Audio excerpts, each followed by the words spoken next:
Hi, I'm Shashana from Nourish Property. Hi, I'm Alana Magee from Conquest Finance. Welcome to our three-part series on growing your investment property portfolio. Before we get started, we'd just like to share a little bit about ourselves. So I've purchased my first investment property when I was 21 years old. I've continued to grow our property investment portfolio, and I now also own Conquest Finance Solutions. We're a finance broking business. My background was originally in banking, where I first fell in love with real estate and the finance process. And it's really exciting for me to get to share that experience with our clients, where I'm seeing them achieve their goals and grow financially. I started in real estate in 2007. Real estate for me is not just a job, it's a passion. I purchased my first investment property at the age of 23, and by the age of 27, my husband and I had a portfolio of 4 investment properties. I created Nourish as a way of giving back to property investors and educating them and helping them grow their assets. For the first part of our Investor Growth series, we're going to chat about applying for finance. So Alana, I want to purchase an investment property. What's the first thing I need to do? Okay, so the first thing that I recommend to my clients, and of course there is so many things to know about property, but I think there's 3 key things.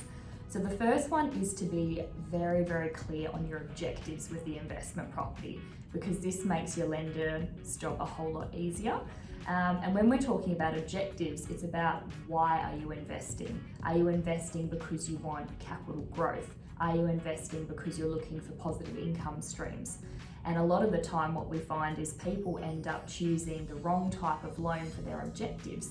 So just as an example for you all, if you were looking to create a positive income stream and you purchased a property that didn't necessarily have a high capital growth potential, but it did have very strong rental yield, you'd potentially want to consider something like a principal and interest loan where you're paying it off over time.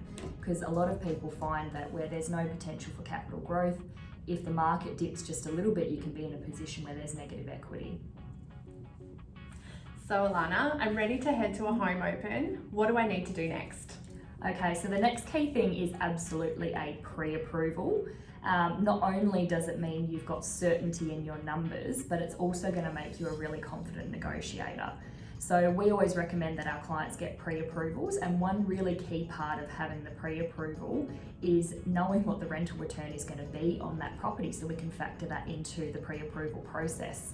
And that's where I can help out. So if you're looking at purchasing an investment property, you can send me the details of the properties you're looking at, and I can provide you with a current market analysis on these properties and let you know what the expected rental return will be. And also you need to factor in property management fees as well. So I can send you all of that information to help you do the sums. Absolutely, and that makes our job really easy, and where Shashana can add a lot of value is making sure that that particular property lines up with your objectives. So again, if it's for a positive income stream, make sure that the yield is right for you. If it's for capital growth, make sure that there's enough potential in that suburb to create those returns. So once we've gone through the pre-approval process, we basically like to get our clients to the point where we say, you are close to 100% approved for this loan.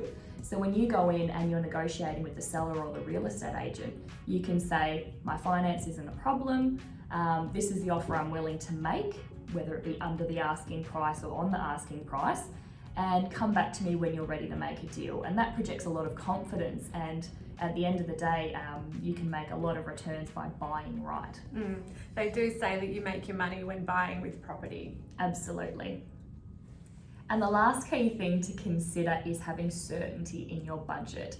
So back during the boom times, we used to have clients walk into our office, they'd sign contracts over the weekend and they had absolutely no idea what their repayments were going to be and how they were going to budget it in. They just saw an opportunity and hoped it was going to work.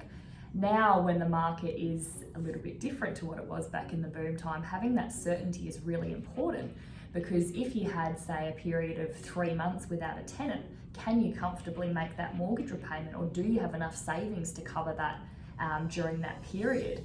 And the other thing to consider is that you won't get necessarily the amount of rent that you think it's going to be. So if it's going to be $500 a week rent, that's the gross rental amount. That hasn't yet factored in costs for real estate agents, maintenance, your council rates. So it's really important to cover those as well. I think that's a huge part of doing the research prior to purchasing a property, and we can help you out with that at Nourish Property when we do a current market analysis. So we can let you know what the average days on market are. We can let you know if we've got any advice on what you can do to receive a bigger rental return, but also the vacancy rate. So if we can tell you the vacancy rate, that'll give you a good idea of what you're looking at for your area. Absolutely, and it's all about being comfortable. You don't need to overextend yourself to invest. You can make it part of your everyday life, and that's what we want to see for people. Alana, what are your top tips when preparing for a finance application? Okay, so as everyone knows, the lending market has changed significantly. So some really important things to consider before putting in an application is review your expenses before the bank does. So everyone's heard the jokes about they want you to cut out your Uber Eats, and yes, in the bank's eyes, Uber Eats is the devil. So it's really important to make sure that you're reviewing your discretionary spending, because that is absolutely taken into account at the moment, and making sure that you are comfortable with what your proposed repayment is. There's a whole bunch of calculators online where you can get a little bit of an indication of what that will be. Look at that and make sure it's comfortable for you. Don't wait for someone else to tell you what you should be comfortable with. The other one is ensure your repayment history is up to date. So the lenders like to review generally the last 3 to 6 months of repayment history to make sure that you're meeting your commitments on time. If you're not meeting your commitments on time, it might be worth having a discussion with your banker or your broker to say, I'm having trouble with my existing commitments. Can we review them, consolidate a few things to get them down to a more comfortable level, which is then going to free up some borrowing capacity for you for investing in the future. And the last thing is really take the time to build a relationship with your broker or your banker. These are the professionals that are going to help you, and once they've gotten to know you, they understand your objectives and your financial situation, when you're ready to grow, it's as simple as a phone call. They know you and they're ready to support you.